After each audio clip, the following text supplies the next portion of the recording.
Presented by Mortgage Right. I'm your host, John Sirianidis.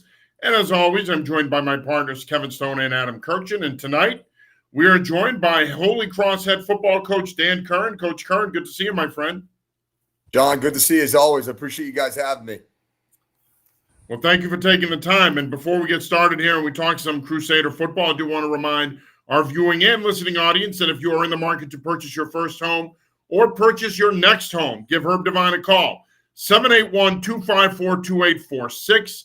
You can also email him at herb@mortgageright.com. With over 27 years of experience, Herb has the know-how that you need to make the process seamless. Again, if you are ready to purchase your first home or sell and purchase your next home, give him a call at 781-254-2846 or shoot him an email at herb@mortgageright.com. He and his team are available anytime, including nights and weekends.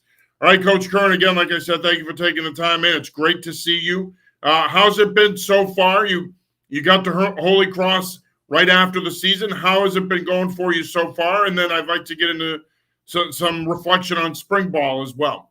Yeah, no, it's been a busy 5.5, 6 months, but it's been very rewarding. Obviously everybody that knows my history knows that I was at Merrimack for a good amount of time, and it was a place that meant a great deal to me and still does. And, I had never really, my whole mentality as a coach had never been really about chasing the next thing. It was always about being where my feet were at, and having an opportunity to be a part of that place and building that thing from the ground up was really rewarding. Had a chance to coach some unbelievable kids and work with some really good coaches. And for me to leave that place, it had to be a really special opportunity. And that special opportunity for me was obviously Holy Cross. In this place, obviously, for a number of levels. I mean, I went to games here as a young kid, in the late 80s, early 90s, watched some of those great teams and had some close family friends and relatives that went to school here and are now proud alums. And then having the chance to actually compete against in the last 3 years, I had an immense amount of respect for the program and for the people that are part of this place. So now being part of it has been a really good experience. And, obviously coming in having really high expectations with the type of student athlete that you can have here, that this group has exceeded my expectations. And I've done a tremendous job really buying in and embracing everything that we've kind of brought to the table, including, completely new system on offense and defense and special teams. And then even just some things on our end that we're asking to do that maybe is a little bit different. But obviously there's some continuity there as well with some of the guys that we're able to keep on staff, including Coach Grotsky, our strength coach, who I think is one of the best in the business. So it's been a productive 5.5, 6 months, and had a really good summer so far, and really excited to move forward as we get ready for preseason. Dan, do you still feel like the new guy a little bit, or has that part graduated and you're settled? And we've kind of moved on from that, which is good. I mean, I think I came in here, in some regards, it was different than a lot of new coaches. I think a lot of people that are coming in, you're coming into something you don't really know a whole lot about. You know about the opportunity and what the program could present and how you could potentially win games and all that good stuff. But for me, this wasn't like coming to some place that I didn't really understand or knew anything about. It really felt more like coming home. And I obviously know a bunch of the alumni here as well. And, the connection was strong before I really even stepped foot on campus, which was, made the transition easier. There's always going to be a learning curve. There's always going to be things that are different. And but I think I came in with an open mind and made sure the staff that I hired that was new did as well. Really came in and wanted to observe a lot, the first month or so, letting Coach Grotsky do his thing in the weight room and during the start of the winter program, and then kind of slowly implementing the things that I think were really important that I thought we could bring to the table, and trying to blend some of those things that have helped this, program be successful, but add some things to it as well. So, no, Adam, to answer your question, I don't feel like that anymore. I think this has been a natural fit for me. And, again, growing up an Irish Catholic kid, 40 minutes from campus, going to games, like I feel like I'm where I'm supposed to be. And it's been a really good fit and a seamless transition, and excited to continue to go to work with this group of kids. Coach, first of all, good to see you as always. Second, when you took this job, you had to hit the ground running, recruiting. I think signing day was like a day or two later, maybe like the next day. Yeah. Recruiting wise, how has it been for you and for this staff, sort of, I guess, learning how each of you sort of present Holy Cross? Yeah, I think going back to what I just mentioned, me understanding the history and tradition of this place, I think certainly helped. And then I think having Coach Viganic and Coach Gunnell stay on board, those are two guys that I had a great deal of respect for and already knew before I got here. So my hope was that I was able to keep them. which was great. So I think coming into this place, I think we have so much to offer at a school and a program like this. But I think the recipe stays the same, at least from my past experience in my last home, is that, you still got to go and get, guys that love football and guys that love to compete. And then certainly you want individuals and families that value education and value community and understand the importance of being a part of something bigger than yourself. And that's what this place can offer you. And that's what I wanted to be a part of. So I think it's an easy sell because when you believe in it, I think it comes through and I think it resonates with recruits and families. And I think the guys and the staff have the same values that I have. And so I think the fit across the board, not only for myself, but for the entire staff has been a good one.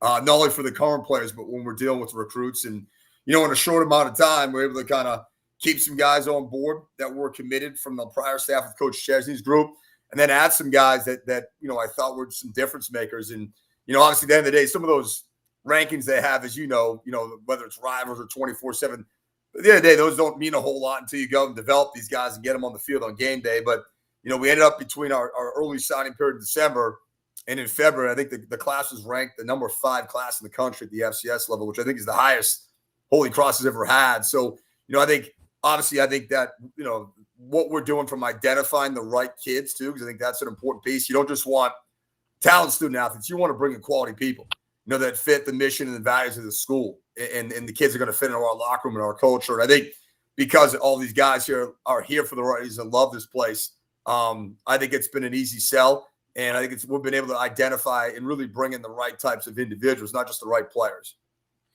Coach, how much did going from a strong academic school like Merrimack, where you really laid the foundation for where the program is now, how much is going from a Merrimack to a Holy Cross, 2 schools that are very similar academically, very similar in terms of the style of competition, playing here in New England? How much did that help you going from Merrimack to Holy Cross? Yeah, I think there's always going to be differences, right? You had one program that's been an established program with a long history and tradition. And, obviously Holy Cross is a national brand, not just academically, but for a number of other reasons too. And, Merrimack is a school that's really on the rise. And President Hopi and Jeremy Gibson have done an awesome job at that place. And you can see where they are now, where they were 10 years ago. It's night and day. So it was really rewarding to be a part of that. And there were certainly parallels between the 2 schools and 2 programs. There's a lot of differences too. I think our acceptance rate at Holy Cross was 16% this year. So that's very much on par with the Ivy League. So those are the type of students that we're attracting here, and our ability to kind of cast a little bit wider net. When you still want to protect your backyard, and you better get the best players in New England. And hopefully we'll be able to continue to do that. But you're going to have the ability to go get a kid from California and from Texas and from Florida and from the Midwest that maybe you weren't able to quite do, at a Merrimack. But I still think it comes back to kind of what we mentioned earlier. The formula remains the same. You still got to bring in the right type of kids that fit your school and fit your program. And I think, going through that at Merrimack and be a part of that process was huge, not only for me, but for the guys on my staff that came with me as well, the Holy Cross. Along those same lines, I feel like recruiting for Merrimack and recruiting for Holy Cross has a lot of overlap because you're both in Massachusetts. You're both recruiting a lot of New England kids. Were you able to sort of carry over some of what you had from Merrimack over to Holy Cross? Because I feel like there's some similarities. Okay, it's different in some ways, but it seemed like some. Yeah, I think for us, we still recruit. You want to get good players, and they're everywhere. You got to be willing to look at the public schools and the private Catholics and sort of the prep schools. As you know, the rise of prep schools in New England, where it's become a national thing now. There's a lot of good players in there and a lot of really good students and families that I think would be a good fit for Holy Cross. And I think, we obviously had a lot of success in New Jersey and in the DMV when we're at Merrimack, and you can do a lot of that stuff here, right, when you're at Holy Cross as well, but also, kind of like I mentioned, cast the net a little bit wider. I think for us, the ability right now, when it came from being so close to the first signing period, the one thing I didn't do is pull recruits from Merrimack. I think there's a right way and a wrong way. I really care a great deal about that place and that program. And the guy that got the head job happens to be one of my best friends. So, I want to see Coach Shetty continue to build upon what him and I built together for the last decade. And I think the only way to do that is to, respect that. And even though some of those guys were kids that I had brought in, I told them to stay at Merrimack for the same reason why they chose that place. And it's a great place with a lot of great people, and they're going to have a lot of success there. So, yes, I think the recruiting, profile, and certainly some of the areas that we had a lot of success, and we'll continue to have that at Holy Cross, maybe a little bit more at a national level. But we didn't pull any players or any recruits from Merrimack to Holy Cross. It just, that's not how I was raised, so we don't do things that way. I want to see those guys continue to be successful while we continue to build this thing at Holy Cross and have success in our own right here too. Coach, you've been doing this a long time, but how different can you kind of structure your offseason now just based on an upgraded facilities and all that? Just how different is the schedule now? Or is it? It is. Well, I think the ability to have, I think today we had 98 kids on campus today. And that, the investment, the commitment by, our administration, by our alumni, and certainly by the players here and the coaching staff is tremendous. And these people obviously care a great deal about football and about the standard of excellence that's been created here by a lot of great players and great people that have come before us. And because of that, there is a significant investment in trying to continue to build that and maintain that. So I think that right off the gate is something that I just never had access to. And then I mentioned the support staff. Our strength coach, Coach Grotsky, is a major difference maker. The ability to keep him here and retain him was huge, not only for me and the staff, but probably most importantly for our players. Continuity is something that we had a great deal of at Merrimack. We didn't have as much turnover as a lot of NEC schools do. We were able to kind of keep everybody intact for the most part, except for a few guys, outliers in the portal. And our staff, for the most part, for 6 years was the same group of guys. It was huge for those kids from a developmental standpoint. I think keeping Coach Grotsky here with those guys was massive. And you look at the success they've had of developing guys to the NFL, and it's not a coincidence that we had 30 out of 32 NFL teams here for our pro day. I mean, there's ACC schools that will be envious of that number. So, he's a big part of that. And then, Alicia, who's our head AT, has been here 12 years. She grew up a football coach's daughter. She's very much engaged and invested in doing everything she can to help these kids be successful and stay on the field. And so I think those are two things right off the jump. Our support staff is tremendous. And I think those are things that are just unique, not only to different than Merrimack, just unique to everywhere. And I think Holy Cross, it's to me in the upper echelon 1% when it comes to that. Coach, just recap spring ball for me here if you can. What are your thoughts on your first spring on the job? How do you think it went? And how do you think the competition level was? Because usually when you're a new staff coming in, yes, there was some carryover from the previous staff, but the players are trying to get to know you, get to know some of the new coaches on the staff. How do you think they competed this spring? Well, I mean, John, you know me pretty well. I mean, you've been to some of my practices. We do things a certain way. It's not going to be the longest practice. I think our average practice time was about 80 minutes in the spring, which is unusually low. There's a method to it, and obviously part of that is Coach Grotzi's belief and, trying to keep the volume down. But I think we talk about what a standard looks like. When you watch us run around and compete and practice, there's a certain level of physicality and compete level. I think that's different than most places. But I think to be able to do that and expect the kids to do that, you got to take a little bit of the volume down too. And you got to find different ways to get those reps in. So that puts a huge, premium on what you're doing in your positional meetings, your unit meetings, your walkthroughs, and getting those valuable reps for those guys. But when we're out there, we're playing game speed tempo. And I think, part of it was probably a new staff. But I think part of it is just us kind of instilling that this is what I've always done during my time at Merrimack and something that I firmly believe in. You want to talk about this is our culture and this is our identity. And you want to be a physical outfit that competes there, off every single week and play a certain type of football. You better practice that way. You better recruit that way. You better lift that way. And that's kind of how we do everything here. So the kids have embraced that. And I'm sure there was an extra motivation there knowing that this was primarily a new staff. So, for some of these kids, it was great. It was a fresh start. Obviously you guys have followed, this program for a couple of years now. They've had a great run. And it's been well documented that, there's been a lot of loss due to graduation. I think there was 35 seniors that left. Some of those guys were some household names that were generational talents that have come through here and great players. And, for us, we have a lot of young guys that maybe haven't gotten their opportunity yet. But they're names that maybe you don't know of yet, but they will be come October, November. And I think it's a motivated group with a chip on their shoulder, and they came ready to work, and we maximized every opportunity for those 14 practices in the spring. So had a lot of success, I think, and we got a lot in. And, in addition to implementing, what we wanted to do and how we wanted to practice, you obviously talk about a completely new scheme on O&D and special teams as well. So give credit to the players that they did such a good job, coming in and really buying into that and really did a great job picking everything up, picking the system up. So we could able to kind of continue to, move forward with our install, which, that isn't always necessarily a guarantee, as you know. But they did a great job. We pretty much got everything in for the most part on both offense and defense in a really short amount of time. I wanted to ask you about always an important unit, the offensive line. Again, there's another, area that lost some good players to graduate from the NFL and stuff. But where do you see the offensive line at this point in the offseason? You know what? I don't want to give them a big head if they're listening right now, but they're ahead of schedule. I give Coach Denicky a lot of credit. I know John loves to hear that. He's an old line guy like me, so everything starts and ends with the boys up front. And I'm a big believer in building everything from the inside out. That includes the O-line, D-line, from the way we recruit to the way we develop.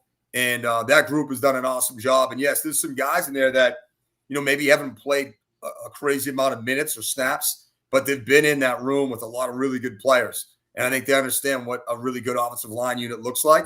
And, I think those guys have come in. And again, that group had to learn some things that were new too, not even just scheme, but just some of the techniques that we're teaching that may be a little bit different than what they've learned in the past. And, even the veterans in that room have done a great job embracing that.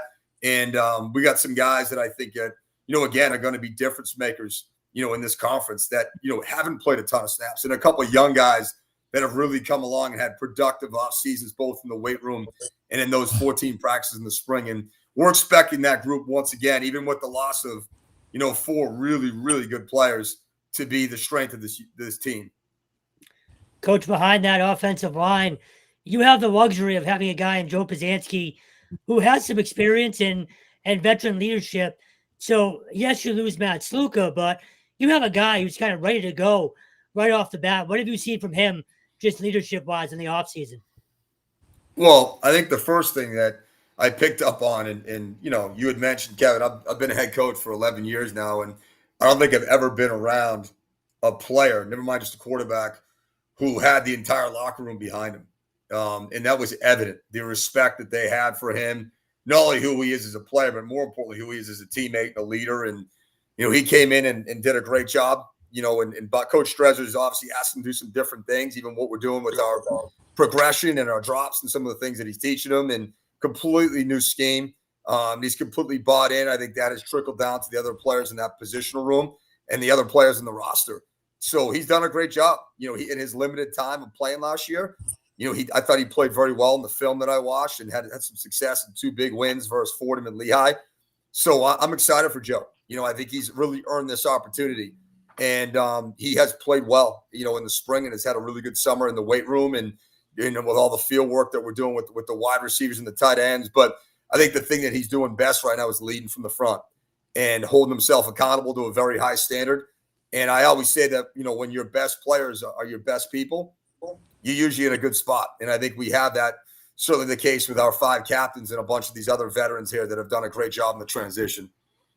You are watching / listening to the New England Football Show presented by Mortgage Right. I'm your host, John Sarianides. And this week we are joined by Holy Cross head football coach Dan Curran. Just a reminder to our viewing and listening audience that if you are looking to purchase your first home, or purchase your next home, give our good friend Herb Devine a call, 781-254-2846, or shoot him an email at herb@mortgageright.com. He and his team are available anytime, including nights and weekends, to assist you in the process. Coach Curran, looking at your schedule, obviously a heavy New England flavor to your schedule. You open at URI, you're playing Yale, you're playing Bryant, you're playing Harvard, amongst others in the Patriot League. But just talk about that and how that schedule helps get you guys ready. You're also going to be playing at Syracuse on September 28th. But how does that playing such a strong regional schedule help you guys,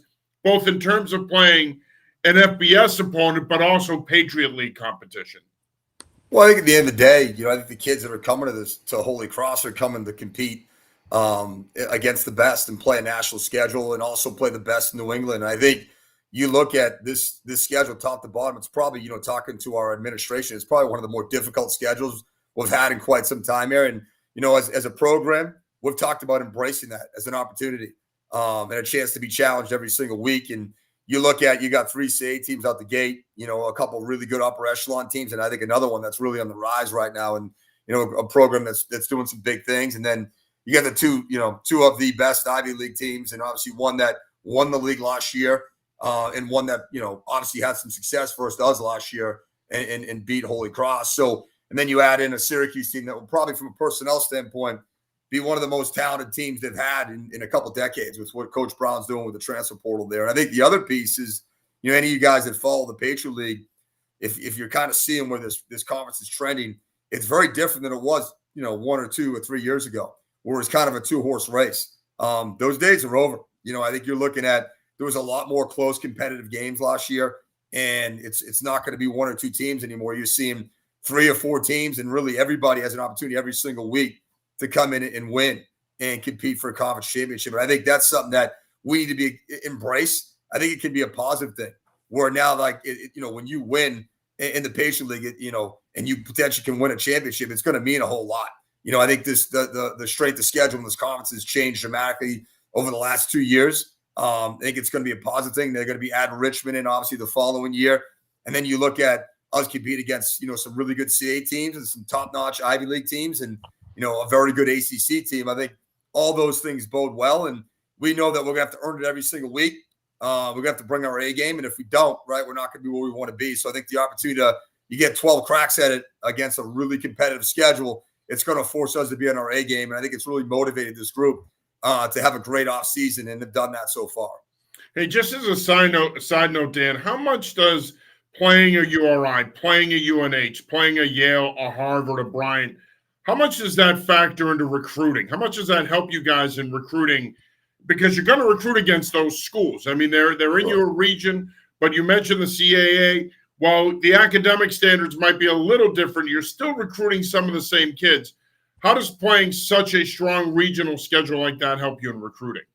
I think there's no question. I think, we talked about the number one rule of recruiting is protecting your backyard. And, a good portion of the upper echelon prospects in New England are being recruited by those schools that we just mentioned, and obviously even on the national level, when we're recruiting, I mentioned Florida and Texas and the DMV and the Midwest and California, certainly the Ivies are definitely recruiting because they're recruiting nationally as well. So I think there's a lot of crossover with all those teams. And I think it's really good opportunity for both us and the teams we're competing against to kind of showcase the level of football that's being played in New England, which I think is a positive thing for both programs. And I think, the rivalry piece, which is getting lost a little bit, in college football right now, I think very much exists still in New England with the CA, the Patriot, and the Ivies. And I hope that's something we can maintain because I think that's the best part about college football. And I think we get a good amount of that with our schedule this year. And I think we're even moving forward, we're going to have a good amount of that as well, which is again, a real positive for our program. I think it's great for college football in New England. Another guy that is an important piece to this year's team is Jordan Fuller. Again, a New England kid, played in the ISL in high school, and is just a great running back, a good guy to build around. What have you seen of him, not just as a player, but as a leader? Similar, the same kind of, as far as what we talked about with Joe, he checks a lot of the same boxes. Like, he's just that kid where I think everybody in that locker room has the utmost respect for him, not only as a football player, but as a teammate and a leader. And I think the most important thing you can be as a leader is be consistent. And you look at Jordan and his approach to what he's doing, whether it's in the weight room or rehabbing off the injury that he had last year, his interactions with his teammates, even his interactions with the coaching staff and the people he sees on campus. He's just such an upbeat, positive human being. And I think he's a guy that I always tell individuals that elevate everyone else around him are true leaders. And I think the consistency that he brings with everything that he does in his life is what sets him apart from a lot of people. And, we're going to lean on him a lot this year, just with what he can do as a football player. But I think what he's able to provide our locker room is even more important. And I think we mentioned some of the loss of graduation that we have with some of the difference makers this program's had the last couple of years, leaning on guys like Joe, and Jordan, and some of the other captains that we have as well is going to be really important for this program, especially early on in the season. Coach, for those that don't know, I want to go back to your relationship with Bob Chesney. How much did you guys communicate, if at all, during this transition? And I guess how much have you relied on him, if at all, during this, this whole process? Obviously, what he did before you got there to kind of put Holy Cross in the spot that they're in now, it speaks for itself. Yeah, no, they did. Coach Chesney and the staff did a tremendous job here. I think the numbers speak for themselves. And, him and I have, we go way back from competing the old Any 10 days. And I think I can at least have a great deal of respect for him. And hopefully he feels the same way. And, I think he's an individual that at the end of the day, every place he's left it better. I think he certainly did that here. I think, something we talk about as a program is, because I remember those days in the late 80s and early 90s. And even certainly Coach Gilmore had a great run in that group in 2009. When that's a forgotten group that won a championship as well. But I think what they were able to do and elevate that standard the last couple of years is a good thing for Holy Cross. And I know he's really excited about his opportunity at James Madison, and that's a great spot for him. And, I think him and I both congratulate each other and wish each other the best of luck. And I have no doubt he'll do a great job, down there and continue to do what he's done everywhere he's been. I think the thing for us here is, no one rises to low expectations. And I think one thing I learned really early in my coaching career that I learned from my mentor, Sean McDonald, is you got to be yourself, and there's a lot of similarities, I think in some regards to, Coach Chesney and Maya's approach as far as the attention to detail and the importance of building relationships, but we're very different in some regards. So I think that could be a good thing as well. I think sometimes that can be the missing piece and maybe taking it to another level. And that's our hope, is to build something that's sustainable and keep building on all the great things that him and his staff were able to do the last 6 or 7 years here at Holy Cross. Yeah, which brings me to my question, Coach, about you mentioned meeting expectations, and no one meets low expectations, but it's not often that you have an opportunity like you were presented with, taking over a program like this, for taking over for a guy like Chesney with the level of success that they've had. Yeah. How much pressure do you put on yourself to come into work every day and try to maintain what's already happened and get this program to even another level than they've already been to? And they've been to a pretty high level the last few years. Yeah. No, I think for me, it honestly doesn't. It's actually something that hasn't even really entered my mind. I'm being completely honest and sincere. Like, I think that's something that the administration, talking to the AD and the deputy AD, that I think they were impressed with. Like, this isn't something that we're worried about, or we're more embracing it. And I think as opposed to looking at this as a chance to win a bunch of games and use this program as an opportunity to build my resume, we'd rather look at it as an opportunity to be part of something special, something that we believe in. And I think when you're being yourself and you're continuing to build it and do it the way we did it at Merrimack, I think those things translate. And I think you can only be successful, certainly being yourself. So I think for us, it was a completely different situation that both of us were in. And Bob's in something very similar right now. It's going to JMU. I think they were like 12-0 last year in the Sun Belt. And I had the chance. And that's a great point, by the way. He's going to a pretty good situation too. He's not going to try and be someone that he's not. He's going to be himself. And I think that's something that you'll get from our staff here as well. And I think we're not just trying to worry about being successful this year. Our primary focus is solely on 2024, but we want to continue to build and maintain something that's sustainable.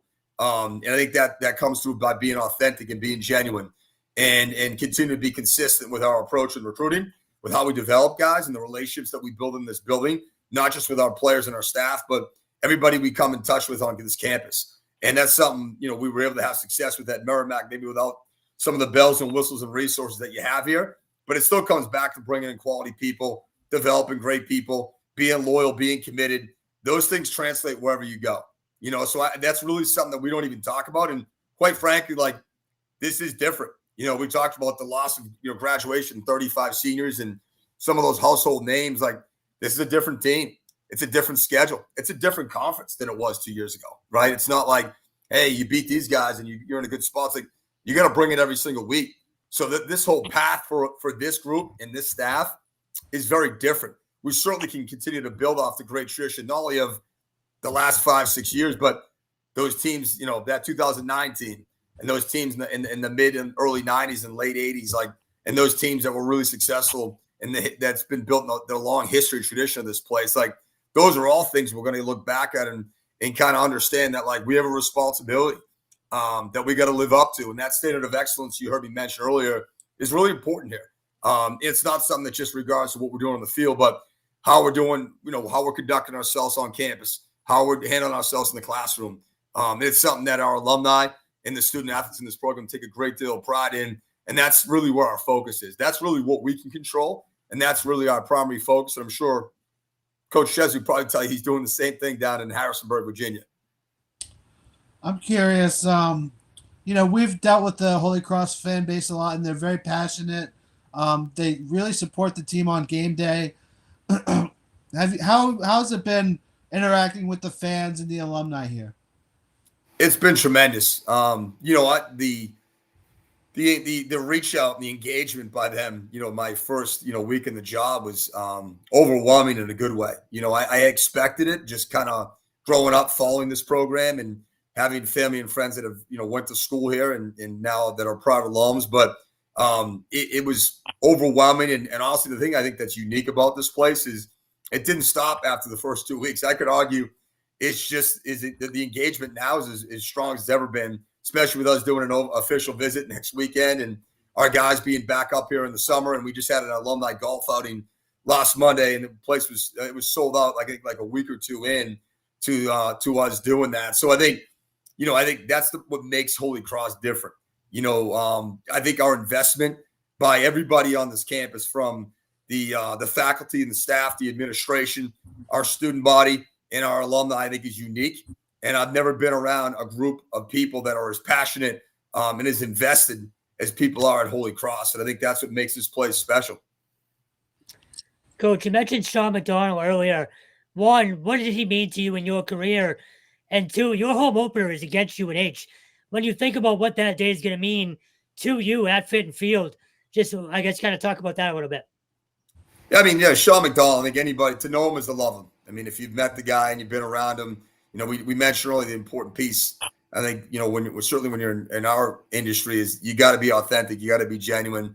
You got to be true to yourself. And I don't think anybody did that better than Sean McDonald. I look at all the success he had there. And again, that whole mentality, doing more with less. And they had a great product up there, but they didn't have the bells and whistles and resources. And that's kind of the mentality that we had at my last place, is we're going to find a way. And we're going to do it our way. And I think the thing that's pretty great about Coach Mack is he never lost, what made him who he is. The values and who he was as a person never changed, even with all that success. And that's why his players and his staff and the people that have worked with him love him. He's the real deal. And I think the energy level that he brought to that program, that campus, was something that was unique. And I think he obviously elevated that entire community. And Coach Santos is going to do something very similar. To replace a legend, you better be one. I think the thing that's great about Rick is, I think he's similar. He's going to be true to himself, and he's going to obviously understand the tradition, history of that place, but also, bring some new elements to the program and continue to do what makes UNH special. But continue to bring some things to the table that maybe only he could bring. And I think that's why he's had some success. We'll continue to have some success, and the opportunity for us to play them in our home opener is obviously, it's kind of a full circle moment for me. I got a lot of friends in that coaching staff, and obviously there's a lot of crossover, like we mentioned, the recruiting process with the University of New Hampshire. So I know a bunch of those players, and there's going to be a bunch of my former teammates that are going to be coming up for that game, flying in from all over the country. So we were joking, Ricky and I were saying maybe we can get Coach Mack to flip the coin. And I'm sure he'll have plenty of comments for both of us before the game, telling us all the things that we're not doing very well. So, again, special guy. And that's certainly that week 2 game will be a fun one for sure. 2 really good programs. Yeah, and of course it'll be a homecoming of sorts for Scott James as well, who's on Ricky's staff. Of course, yep. He was the defensive coordinator for Bob. And Dan, you mentioned all the loss in terms of players that are graduating. You obviously have to replace a lot of key guys on the defensive side of the ball, namely Jacob Dobbs at inside linebacker. But who are some guys that impressed you this spring defensively that you can confidently say these guys are going to be key contributors for us this fall on defense? Well, they always say you want to be strong up the middle, right? And I look at our 2 young guys in the inside, Bryce Stevenson and Jovan George are 2 guys that really stand out. I think they got a bunch of reps, as freshmen, and those are definitely paying off. And Coach Brower's done a great job with that group. And Will Robinson's another one outside who had a great freshman year, we can move around a little bit. And, Frankie Monty's a captain. He's been a guy that I call him a tone setter. Those guys that play and practice and compete a certain way and elevate everyone around him. He's a guy we're expecting big things from. And then I think our safeties, I think Kurt and Jarmo are two guys that we're expecting big things from. Those guys have had productive junior years, and I expect them to do, be difference makers for us this year as we're breaking in some younger guys on the outside. So I think we'll be strong up the middle. And like you mentioned, anytime you lose a Jacob Dobbs, and they obviously lost two pretty good corners here over the last couple of years as well. So, we'll have some young guys playing and maybe some guys that haven't had a ton of experience, but they're guys that have had really good off seasons and guys that we're expecting big things from come the fall. Speaking of returning guys, what have you seen out of Justin Shorter at wide receiver? Seems like an explosive guy. He is. I obviously had, the perspective of the other one. I'm trying to defend him the last couple of years. I know Jalen Coker got a bunch of the attention, and rightfully so. He's obviously was a generational talent and will be an NFL player for a long time. But Justin's the guy that, I know has had a really successful career, has been a big-time playmaker for Holy Cross, and I expect this to be his best year. If we can keep him healthy and, some of the things that we're doing, utilizing, we're moving him around a little bit and doing some different things with the run game and set some stuff up, some play action to try and create some explosives. Justin, did a really good job in the offseason this spring, being a part of that. And we're going to utilize him in a bunch of different roles. And I'm expecting him not only to be productive on the field, but also take a leadership role in that wide up receiver room with Coach Cannell. Coach, going back to recruiting for a minute, the showcase days in Massachusetts and Connecticut have obviously become huge. One, how helpful are they for an entire staff to see guys in that setting? But two, is there almost too much of it at this point? You know what? I think it's. I don't think so. To be honest with you, I think the other day certainly that has grown, but I think it's a positive thing. I still think it's a more efficient way to see more players. And I think the days of kids not getting discovered because they haven't got enough exposure or opportunity, I think certainly some programs are going to get more than others, but I think those days are over. I think certainly recruiting has gotten, a lot more thorough. There's a much more of a methodical process in the way that I think college coaches are doing it now, which is great because I think if you can play, a lot of times you're going to be found. That doesn't mean there aren't going to be kids that aren't overlooked because they were a late bloomer or they got injured their junior year. Those things still happen. But I think, these show days, these showcases have done a good job of trying to eliminate that. And I think anytime you can get kids more opportunities, I think it's a positive not only for them, but for the college coaches as well to see a bunch of these kids in the same space competing against one another and getting your eyes on them because that in-person evaluation does go a long way. And it's not just the physical measurements and seeing them move around and compete, but how they handle a good rep, how they handle a bad rep, how they handle coaching, their interactions with their teammates. Those are things you can't get on film all the time. And those are things that I think mean a whole lot to a lot of coaches, including our staff. Coach, final question from us for the night. What can we expect now as we move into the summer here? What can we expect in terms of the summer program, and what are you looking forward to in terms of fall camp? That's going to be here before you know it. I mean, you blink, and in 6 weeks we're talking camp, and guys are moving on campus to begin fall camp. But what are you looking for going into the summer workouts and fall camp?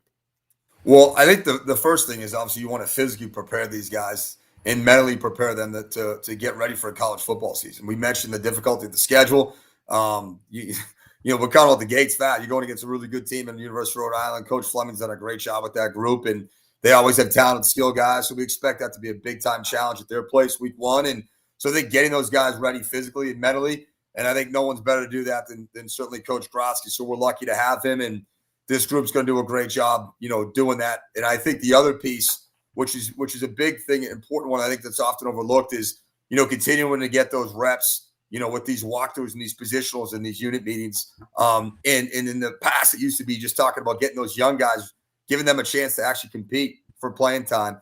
I think even more so for this group and this staff, because we are implementing a new offense and defense. So although it is review from the spring, it's still new. The verbiage is new. The system is new. So I think getting these guys to the point where they're really comfortable with this stuff and it's second nature where they can just kind of play confident and play fast and not second guess themselves. That's going to be really important. They did a great job in the spring with it in limited reps, but if we can really do a great job of getting more quality work in with all those different positionals unit and walkthroughs, I think that's going to be critical for us to have a productive preseason. I think so far it's early, but so far in the summer, we've been able to do that. And just as a sidebar question, what are your expectations for the 2024 season? We know what the outside world is going to say and what they think, but what are your expectations going into your first year for the 2024 season? Well, I mean, listen, there's a narrative out there. Let's not act like it isn't there, that because of all the players that have graduated and that there's some transition going on, that things will change. We mentioned, the trending direction of the Patriot League. This is a group that's a very motivated group with a giant chip on their shoulder. And I'm excited to coach them. I'll tell you one thing, any group that we've been a part of is going to be a physical outfit, and they're going to compete their tails off every single week. I think the thing that's really unique about this group, we got some talented kids. And again, some of them may not be household names yet. They will be. This group is, and I've been with them for 6 months now, is a team in every sense of the word.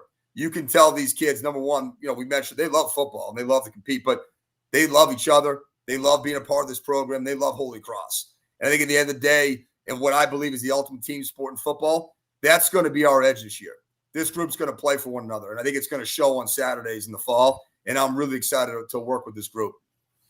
Well, Coach, I want to say thank you for taking the time, my friend. It's always great to see you. We look forward to seeing you this summer and this fall. And by the way, I'd be remiss if I didn't mention strongest handshake of any head coach in New England, Dan Curran. I'm 6'3" and a weight I don't want to share. A couple of years ago, I covered the Stonehill game. I thought you separated my shoulder, brother. Holy crap. What a handshake. I apologize. My late father, Tom, taught me well. So, but I always try to give a good, firm handshake. And, thank you guys again for having us on. You guys do an unbelievable job covering football in New England, from the pros to high school football, and have really added a lot of value to football in New England. So continue the great work, and I really appreciate you guys having us on. Well, you make it easy, my friend. So thank you for taking the time, Dan. We appreciate it, and we'll look forward to seeing you soon, man. Absolutely. You guys have a good one. You too. All right, that is Dan Curran, head football coach at Holy Cross. That'll do it for this week's show. For Kevin, for Adam, for Coach Curran, I'm John Serenitas. Go Celtics.